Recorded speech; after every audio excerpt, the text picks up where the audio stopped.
अस्सलाम वालेकुम नाजरीन, उर्दू टीवी चैनल में खुश आमदीद। व्यूअर्स, ड्रामा सीरियल नंद एपिसोड 52 तक भी पहुंच ही गया, मगर गौहर सांड की चालाकियां अभी भी खत्म होने का नाम ही नहीं ले रही। एक ऐसी शैतान की पुतली जो चाल चलती है, जैसा सोचती है वैसा ही हो जाता है। अब हैरत की बात ये भी है कि वो चाल तो चलती है, मगर किसी को कुछ अंदाजा ही नहीं होता। अब गौहर तो थी सो थी, उसके साथ जहांगीर भी मिल गया। अब इस सब के बाद जहांगीर और साकिब में फर्क क्या रहा? उसने जैसा किया ये भी तो वैसा ही कर रहा है। राबी ही है जो इनकी मजालिम की चक्की में बस पिसी रही है। वो दुखी होकर अपनी भाभी को कॉल करके बताती है, जब जुल्म हद से बढ़ जाए ना, तो इसका मतलब ये है कि वो मिटने वाला है। और वहाँ गौहर है जो अपनी ही चालबाजियों से आखिरकार जहांगीर के दिल में फिर से घर कर लेती है। उमर के मुंह को देखते हुए अब जहांगीर अपनी एनिवर्सरी सेलिब्रेट करता है। पहले तो वो कुछ तोहफे तोहफ लेकर आया।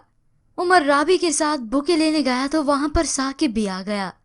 तभी इन दोनों की मुलाकात हुई और उमर इन दोनों को एक साथ देख लेता है, जो कि सीधा माँ पे गया है। अब ये सारी रिपोर्ट वो आकर माँ को देता है। गौहर अपनी सास का दिल तो पहले से ही जीत चुकी थी। अब जहांगीर की वालदा राबी से दो टोक कह देती हैं, ये घर गौहर का है और गौहर इसकी मालकन है।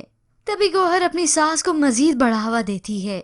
मुझे समझ में नहीं आती, जब जहांगीर ने राबी को छोड़ने का फैसला कर ही लिया है तो 3 लफ्ज बोलकर फारिग क्यों नहीं कर देते? राबी रोते हुए जहांगीर को समझाने की कोशिश करती है, आप अच्छी तरह जानते हैं उसने किस तरह से दूसरे लोगों के लिए जाल बुने हैं। तो जहांगीर शदीद गुस्से में उसे कहता है, लेकिन उसके पीछे कभी कोई दूसरा मर्द नहीं था। और तभी वो उठकर चला जाता है।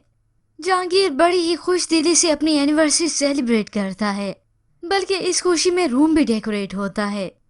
उसे एक पल में गौहर की सारी चालबाजियां भूल गईं, सारी बदतमीजियां भूल गईं। राबी से बदगुमान हुआ तो उसे गौहर याद आ गई। तो दूसरी जानिब साकिब, जो कि घर के सारे मामलात को लेकर बहुत परेशान है, वो अफशा को कहता है, हम दोनों भाइयों के दरमियान और पूरे खानदान के दरमियान झगड़े की वजह कौन है?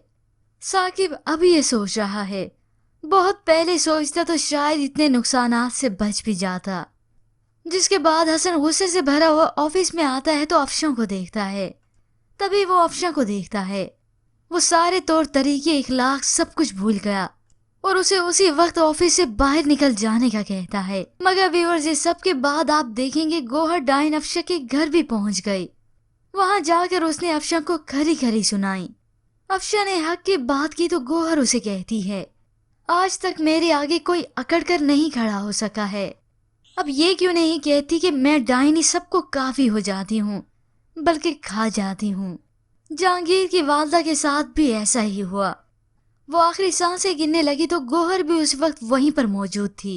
उन्होंने पानी मांगना चाहा, मगर गौहर ने तरसाते हुए पानी का गिलास तो दिखाया और फिर उसी वक्त उनके हाथ से ले लेती है।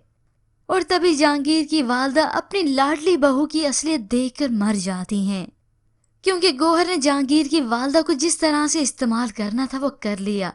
जहांगीर वो जो उसका हो चुका था, अब उसे जहांगीर की वालदा की कोई जरूरत नहीं थी। और यूं ही गौहर गोरिल्ला अपने मकसद में एक बार फिर से कामयाब रही। खैर, राइटर ने कामयाबी तो बख्शी ही है। 50 से ऊपर एपिसोड हो गई, नंद नंद ही चल रही है, अभी तक तो कुछ और देखा नहीं।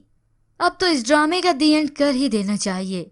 व्यूअर्स, इसके मुतालिक आप क्या राय रखते हैं?